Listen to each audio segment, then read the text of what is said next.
En primera plana, Carlos Herranz. Bienvenidos en Primera Plana, un programa de Radio Francia Internacional y de France 24. Esta semana ponemos el foco en la ola de la variante Omicron que comienza a estabilizarse lentamente aquí en Europa y nos preguntamos si estamos ahora sí ante el tramo final de la pandemia. Nos acompañan en este estudio Florencia Ángeles, corresponsal de la W Radio aquí en Francia. Bienvenida, Florencia. Gracias por la invitación. Juana Torres, doctora en Ciencias Políticas y socióloga especializada en temas laborales. Bienvenida, Juana. Muchas gracias. Y en duples nos acompaña Nicolás Gutiérrez Melo, microbiólogo. Buenos días, Nicolás. Muchas gracias por la invitación. Variante Omicron. Estamos ante el final de esta pandemia, hoy en Primera Plana. Luz al final del túnel. Entre la comunidad científica cada vez más voces apuntan a esa esperanza. La llegada de la variante Omicron, que ha traído picos de contagios exponenciales, junto al aumento de la vacunación en muchos países, ha hecho pensar que esta podría ser la ola que marque el fin de la pandemia. No es que la COVID vaya a desaparecer, pero sí que pasa a ser una enfermedad que forme parte de la vida cotidiana de los ciudadanos, con picos de contagios controlados o sectorizados y deje de ser, ante todo, una amenaza para millones de personas. Hoy vamos a hablar de si estamos cerca de ese escenario y lo vamos a analizar también desde un punto de vista político y social. Antes, como siempre, repasemos algunas portadas que nos deja la prensa en este asunto. Diario ABC en España. La mitad de Europa se contagiará en las próximas semanas. La OMS confirma que en los primeros 7 días de 2022 se contagiaron en Europa, atención, 7 millones de personas. Diario Liberación, aquí en Francia. COVID, esperanza en el horizonte. Dice el rotativo francés que pese a que los hospitales siguen en tensión, muchos indicadores invitan a la esperanza gracias a la vacunación y a la menor letalidad de la cepa Omicron. También aquí en Francia, el diario La Dépêche se hace una pregunta en portada. ¿Hacia el fin de la pandemia? Bueno, pues les traslado directamente esa pregunta. Florencia, ¿hay datos para creer que estamos ante esa luz al final del túnel? ¿Hay síntomas de que este ya sí que es el final de la pandemia? Yo creo que como tal sí hay datos, ¿no? De hecho, lo decían ayer las autoridades sanitarias francesas, que tenemos esta disminución de 15%, menos 15% en las entradas a reanimación, a los cuidados intensivos, que también es un aliciente porque sabemos que al menos ya no va a haber también pues esta saturación en esos hospitales, ¿no? Aunque la atención todavía hospitalaria, al menos en Francia, va a continuar 2 semanas más. También vemos que, por ejemplo, aunque tuvimos esta alza de contagios que fue de manera muy vertiginosa, no tuvimos los cierres, ¿no? No tuvimos los confinamientos como tuvimos al inicio de la pandemia, ¿no? No hubo toques de queda, las escuelas siguieron abiertas, cosa que no vimos. Y bueno, y vemos también que pareciera que no es tan grave Omicron, pero no, bueno, gracias también a la vacunación. Entonces, yo creo que sí vamos a un poquito, al menos en este año, hacia el final del túnel. No puedo decir más porque a lo mejor sale otra variante, pero también el hecho, por ejemplo, vemos en Reino Unido que han quitado ya las restricciones y Francia lo acaba de anunciar. A partir del 2 de febrero ya podemos dejar el cubrebocas a un lado en el exterior, también el teletrabajo también se queda, ya no va a ser obligatorio. Entonces, tenemos una perspectiva al menos mejor de que tantas restricciones como vimos hace un año pareciera que no van a pasar. Es verdad que ya no hay toques de queda ni confinamientos, pero se han tomado decisiones muy difíciles y muy duras. El pase sanitario, la vacunación casi obligatoria, podríamos decirlo, en muchos países europeos. Medidas aceptadas por una mayoría, pero que han radicalizado también a una parte de la población. Juana, desde la sociología, ¿cómo se reparan estas fracturas? ¿Cómo se vuelve a reparar el tejido social que deja la pandemia? Bueno, yo creo que es importante considerar el diálogo, escuchar a las posiciones que existen, que hoy en día si tocamos el tema de las vacunas, es como antiguamente las familias no se habla de política ni de religión. Exacto. Entonces implica escuchar la parte de las personas que se han sentido afectadas por esto y, por ejemplo, lo que hizo el presidente Macron diciendo, los voy a joder, los voy a huevear, como dicen en mi país, no invita a escuchar a las personas cómo se sienten y por qué se manifiestan contra este tipo de medidas. Y quizás también hay una falta de información, de difusión de una información de por qué es necesario vacunarse, por qué quizá falta una comprensión real de eso, y ahí hay un rol de los gobiernos de informar y difundir una información mucho más acabada. Comunicación y además formas, ¿no? Que el lenguaje sea, que sea menos de trazo grueso, ¿no? Que sea un lenguaje más, criticábamos ahora esas palabras del presidente Macron. Claro, ¿Sí? es que tristemente llegamos a una polarización que no ayuda a nadie, ¿no? Y justamente el tejido social se ha visto bastante afectado por las restricciones que tuvimos, además, pero también por el impacto tal cual de los cierres. No es lo mismo lo que vivimos en Europa, donde hubo muchas ayudas, por ejemplo, a los trabajadores, que en América Latina, donde la economía informal es muy alta y que el ingreso diario se vio duramente afectado. Vamos a preguntar al microbiólogo Nicolás Gutiérrez Melo. Lo veíamos en las portadas, la OMS advierte que la mitad de Europa va a estar contaminada en las semanas que vienen. ¿Qué quiere decir esto? Paradójicamente, ¿sería una buena noticia? Podríamos decir que es paradójicamente buena, en tanto que la alta tasa de contagios equivale a un incremento en la inmunidad de la población en general, y esto probablemente va a ayudar a que se cierre un poco esa brecha que no hemos podido cerrar con la vacunación. La vacunación en Europa ya está bastante avanzada en algunos países, con un poco más del 70% en general, pero hay cierto porcentaje que ha sido difícil de convencer, difícil de llegar a un número, una tasa mucho más alta de vacunación. Así que el hecho de que el virus esté circulando significa que muy probablemente estas personas también entrarán en contacto con el virus y al infectarse adquieran también inmunidad. Digamos que no lo hace deseable ni lo hace menos preocupante. Actualmente la ocupación de unidades de cuidados intensivos sigue aumentando también, menos quizás que en otras olas, pero igual la saturación del sistema de salud sigue siendo una preocupación y no podemos dar marcha atrás. Hay que seguir teniendo en cuenta las medidas y evitar que se llegue a un punto como pasó en las primeras 2 olas en las que tengamos hospitales colapsados. Vamos viendo esos matices, ¿no?, respecto a esta ola de Omicron. De lograr que gran parte de la población cree defensas contra el virus, el mundo saldría de la pandemia para entrar a lo que se conoce como endemia, es decir, cuando una enfermedad pasa a formar parte de la vida cotidiana de los ciudadanos, con picos de contagios más o menos controlados o sectorizados, y deja de ser una amenaza para millones de personas. Esto supondría cambiar también los protocolos para ir adaptándolos a una nueva realidad. El otro día creo que fue la ministra de Sanidad española quien hablaba de gripalizar el coronavirus en la nueva fase. Sí, yo creo que también lo decían aquí, el presidente Emmanuel Macron lo dijo en algún momento, de que había que aprender a vivir con el virus, y yo creo que es cierto, ¿no? No podemos esperar a que tengamos 0 contagios para poder regresar Eso a una no va a vida. pasar. Eso no va a pasar, exactamente. Y el hecho, bueno, los protocolos sanitarios se han ido ajustando, yo creo que van a seguir reajustándose. Tenemos ahora también, por ejemplo, en Francia, este reajuste o este apretamiento de tuercas, ¿no?, con el pase de vacunación, en el que ya se convirtió el pase sanitario, y finalmente es parte de esta adaptación, ¿no? El hecho de tener este pase para poder acceder a lugares de espacios públicos, ¿no?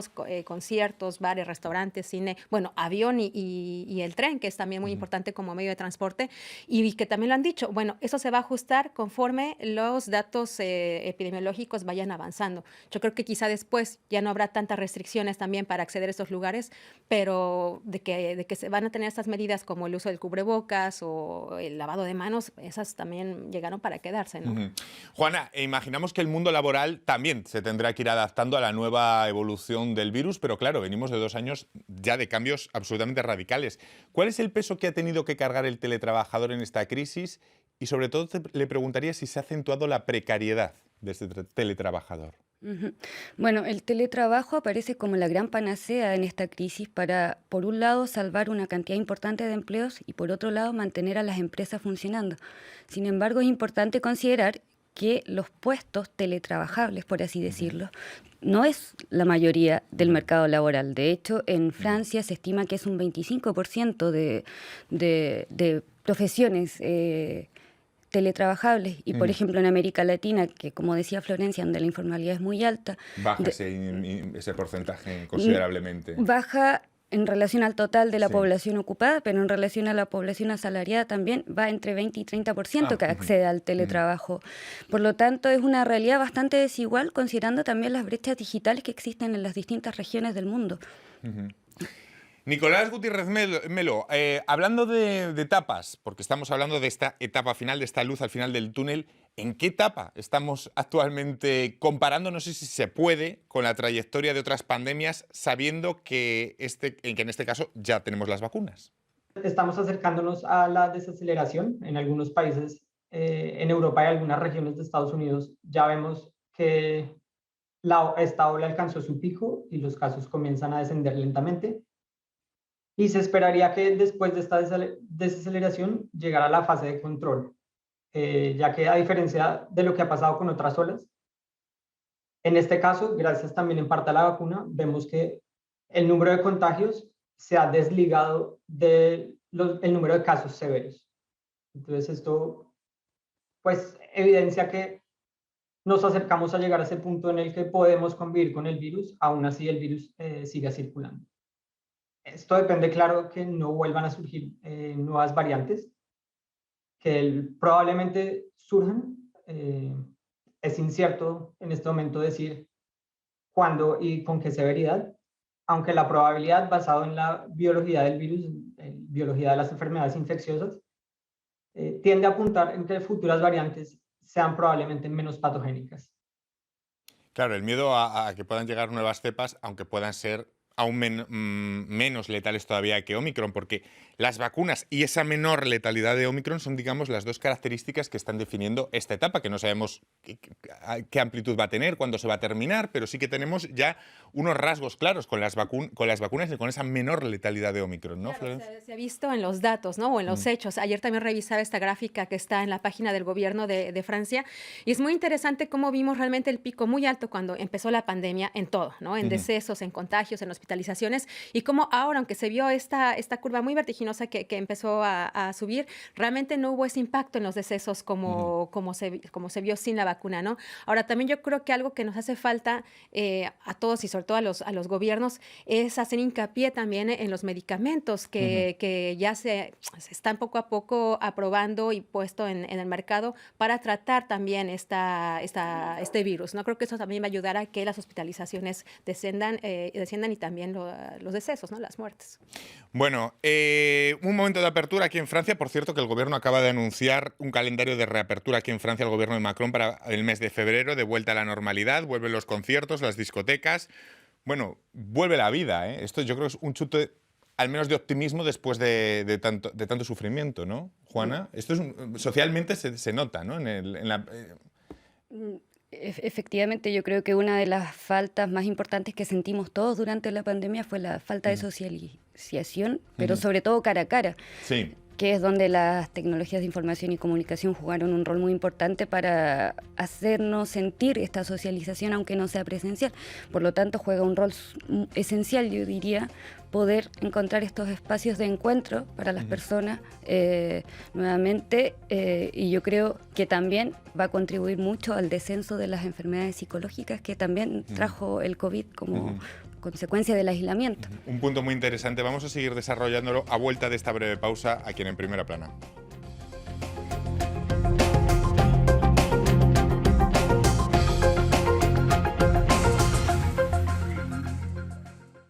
RFI, la selección del mes. Vicente y Mariana.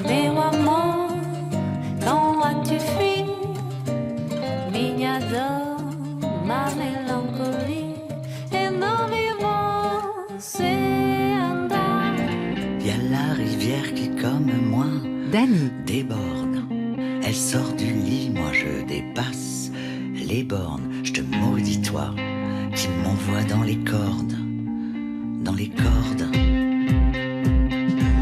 Parce que tu me plais, parce que t'es chaud, parce que t'es chic, Nolwenn Leroy. t'es beau, parce que c'est moi, parce que c'est toi, que malgré tout c'est comme ça.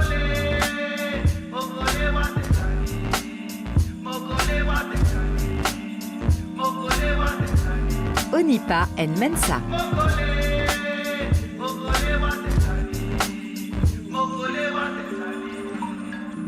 RFI. Continuamos en Primera Plana esta semana hablando de si esta ola de la variante Omicron supone o viene a ser el escenario del fin de la pandemia. Lo hacemos con Florencia Ángeles, corresponsal de la W Radio aquí en Francia, Juana Torres, doctora en Ciencias Políticas y Sociología, y en Duples nos acompaña también a distancia Nicolás Gutiérrez Melo, microbiólogo. Hablamos de la luz al final del túnel, pero ojo, muchos científicos señalan que hasta que un 80% de la población mundial no esté vacunada, la normalización podría tardar más tiempo y nuevas variantes podrían aparecer. Claro, Florencia, el gran dilema es si aparece otra variante más letal que Omicron que suponga un retroceso en todos estos avances. Todo parece indicar que no, pero hasta que no haya un 80% de la población vacunada, es decir, jugamos con varios criterios todavía en este fin de la pandemia. Sí, yo creo que es el juego del equilibrista, ¿no? Sí. Hasta dónde podemos abrir y sin que esto suponga que va a haber más contagios, y ya sabemos que también a más contagios o a más circulación del virus también la probabilidad de que surjan más variantes. Entonces, tampoco hay que cantar victoria y decir, bueno, ya no hay nada, ¿no? O olvidar los gestos barrera, olvidar las precauciones. Creo que eso sí tiene que ser, pero también lo que decía Juan hace unos instantes, hay que retomar también el vínculo social físico, ¿no? Que esto ha acarreado muchos problemas psicológicos, ¿no? Había también un reportaje de Liberación que salió hace unos días sobre la tasa de suicidios en jóvenes que aumentó de manera muy importante en este año, ¿no? Había 64% de aumento en gestos suicidarios, lo cual es muchísimo, ¿no? Hubo un paso a las urgencias bastante fuerte en este año. ¿Y por qué? Porque realmente los vínculos sociales físicos se han destruido, y todo pasa por la digitalización, que ha ayudado evidentemente, ¿no? A que podamos estar en contacto, pero no hay que olvidar que también tenemos que regresar a tener este contacto físico que tan es importante para la salud psicológica, ¿no? Vamos a preguntar al microbiólogo Nicolás Gutiérrez Melo sobre este punto y planteo directamente el dilema. Las vacunas funcionan y protegen, pero claro, no se puede vacunar cada 4 meses. No puede ser esto una estrategia en Europa, mucho menos cuando hay países tan rezagados en la vacunación a nivel mundial. Al mismo tiempo nos falta todavía para llegar a la inmunidad, como hemos comentado, para llegar a esa inmunidad de rebaño. Es el gran dilema, como decía Florencia, el gran juego de equilibrista, de convivir con el virus, ¿no? Dos cosas a tener en cuenta, y la primera es que esto es un esfuerzo conjunto, y quizás en Europa podemos verlo claramente. Hay países en los que las tasas de vacunación son extremadamente altos, como son el caso quizás de Dinamarca, España o Portugal, y otros en el que son bastante bajos, como en Bulgaria y Rumania. Hasta que no se logre un porcentaje de vacunación alto en general en la población total, el virus va a seguir circulando y va a ser más difícil lograr esta fase de control de la que hemos venido hablando. La segunda cosa que toca tener en cuenta es que sí, quizás cada 4 meses es en efecto excesivo una vacuna, pero ya se han empezado ensayos clínicos en los que se han diseñado vacunas que combinan los antígenos contra el coronavirus y los antígenos contra la influenza como una posible estrategia de vacunación anual, lo que nos ayude de nuevo a llegar a esta etapa en la que podemos convivir con el virus sin que signifique un mayor riesgo. De este escenario, Juana, que nos deja el final de la pandemia, claro, hay realidades que han venido para quedarse. Una de ellas parece ser el teletrabajo en menor o mayor medida, pero hemos dado un impulso tan fuerte que parece que el teletrabajo va a ser una de las realidades una de las consecuencias que más va a dejar la pandemia, ¿no? Antes hablamos de la importancia de ese vínculo físico, pero quizá la pregunta es, ¿este aumento del teletrabajo no puede individualizarnos más y fragilizar el lazo social, los sindicatos?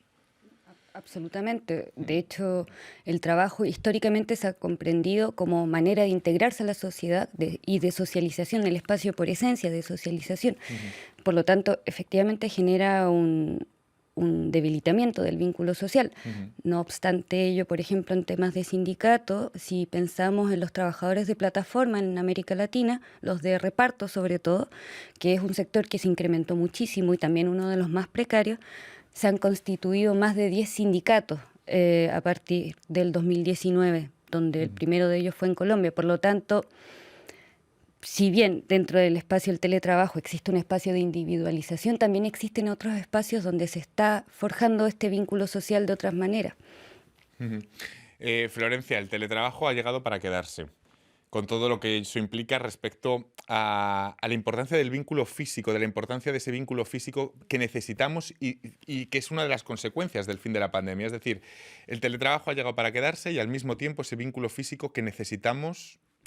Sí, es realmente el problema, digamos, ¿no? Pero yo creo que, por ejemplo, el hecho de que las empresas entiendan que se puede teletrabajar, ¿no? Que se puede trabajar a distancia, pero que también no sea de manera obligatoria, pienso que va a abrir un poco a que las personas lo decidan por sí mismas, ¿no? No es lo mismo estar en casa a fuerza, ¿no? Que, por ejemplo, programar, a lo mejor te quedas en casa 1 o 2 días, pero sí vas al trabajo, a estas reuniones que a veces se necesita también para contrarrestar puntos de opinión, ¿no?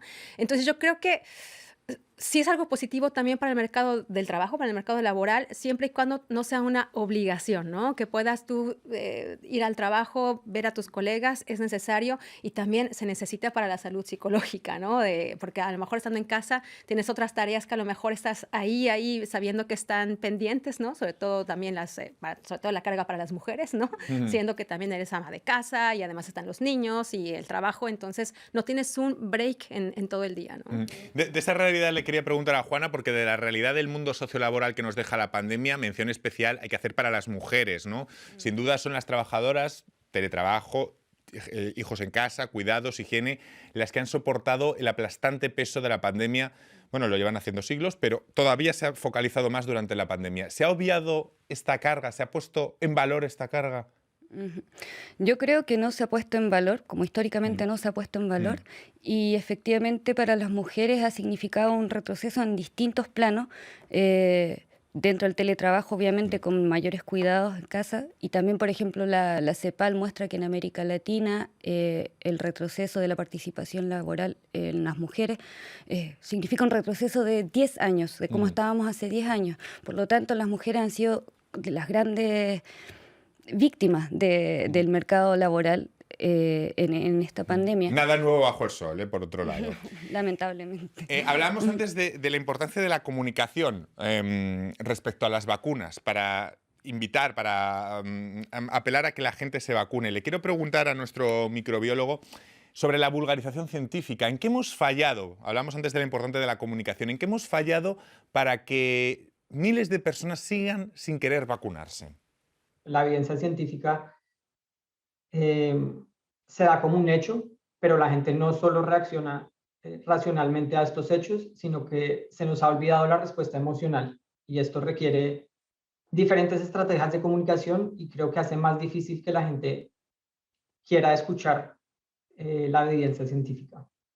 Y es que nos han enseñado que la ciencia es de respuestas absolutas y de hecho es todo lo contrario. Entonces es importante hacer entender a la gente que las decisiones se han tomado con la mejor información que se disponía en su momento, pero que día a día aprendemos más, entendemos más y a medida que avanza el conocimiento se adaptan las medidas y por eso quizás es necesario cambiar las medidas que se han tomado previamente.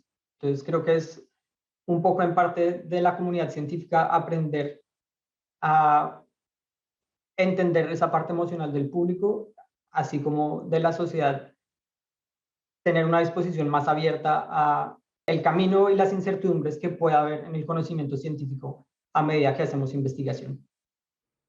Una evolución, tal como lo explica el microbiólogo Nicolás Gutiérrez Melo, que ha habido durante toda la pandemia, pero traslado la misma pregunta a la mesa. En Florencia, ¿hemos fallado en esa comunicación sensible que enlaza ciencia con decisiones políticas? Yo creo que sí ha habido sin duda una falta de comunicación que llegue a convencer quizá a la gente que todavía lo duda para la vacuna, pero también es muy difícil como sociedad entender quizá, ¿no?, estos cambios tan rápidos. Creo que nunca tuvimos avances tecnológicos al frente de una pandemia como ahora, ¿no? O sea, una vacuna que salió realmente muy rápido, a mucha gente le causó este recelo, ¿no? De, ay, qué extraño, ¿no? El hecho de que se esté obligando. No sé, creo que hubo una falta así de comunicación y también de como ciudadanos estábamos preparados a una pandemia y a la respuesta. Y que bueno, también por otra parte que la tecnología y el avance científico ha hecho que tengamos una respuesta tan rápida, ¿no? Pero eso no se ha entendido. Pese al duro golpe económico que la pandemia significó para millones de personas, puntualmente para el 99% de la humanidad, los 10 hombres más ricos del planeta duplicaron con creces sus fortunas en estos 2 años. Así lo indica el más reciente informe de la organización internacional Oxfam, publicado esta misma semana. Juana, ¿esto confirma que la pandemia ha sido un factor determinante en el crecimiento de las desigualdades? Un ejemplo puntual es la producción y el reparto de vacunas, pero también el reparto de la riqueza en el mundo. Pero el reparto de vacunas es una consecuencia también del mal reparto de las riquezas. De hecho, en efecto, creo que esta falta de vacunas en países menos desarrollados muestra una desigualdad de base de esto, y también quizás juega un factor en el sentido que las personas que no quieren vacunarse no crean en esta modalidad, porque si se ve un negocio donde personas se enriquecen de una manera excesiva y los mismos países que siempre han estado en una posición menos desarrollada no acceden a las vacunas, muestra también un argumento para estas personas que no quieren vacunarse. Y por otro lado también esta desigualdad ha mostrado que las personas en países desarrollados mueren la mitad que los países no desarrollados, que mueren el doble por no tener acceso a salud. El informe de Oxfam bueno, señala aspectos realmente demoledores. Leo textualmente: el dinero acumulado por los más ricos podría servir para producir suficientes vacunas para el mundo, financiar servicios de salud y protección social universales. Y aún así, esos 10 millonarios seguirán teniendo 8.000 millones de dólares más que antes de la pandemia. Es brutal, ¿no? Pensar en una cifra, después de lo que ha pasado en el mundo, pensar que esas diferencias han aumentado. Exactamente, y sobre todo porque mucha gente dice, bueno, ¿a quién le beneficia, no? El hecho de que yo me vacune, es un negocio, es porque las farmacéuticas están lucrando con eso, y quizá no, o sea, los que están de más ricos no son realmente, por el momento, los que están en esta área de biotecnología, ¿no? Sin embargo, es cierto que, tristemente, los que ya tenían dinero, ahora, por ejemplo, pues Jeff Bezos, ¿no? De Amazon, finalmente la gente cómo se hacía entregar cosas, ¿no? Lo cual no quitaría, porque además una empresa de biotecnología puede enriquecerse, lo cual no quita que la vacuna sea segura, sea eficiente y sea, es decir, sea necesaria. Evidentemente, cuando investigas y cuando innovas, también hay empresas detrás, eso lo sabemos, lo cual no quita el valor científico, que por supuesto lo tiene. Muchísimas gracias por haberme acompañado en este programa, Juana, Florencia, ha sido un placer. Muchas gracias también a Nicolás Gutiérrez Melo, microbiólogo, que nos ha acompañado con todos los datos científicos que hemos podido aportar en este En Primera Plana, destinado, no sé si a ver la luz al final del túnel, lo vamos a ir viendo en las próximas semanas. Y a todos ustedes, muchísimas gracias. Nos vemos la próxima semana en Primera Plana.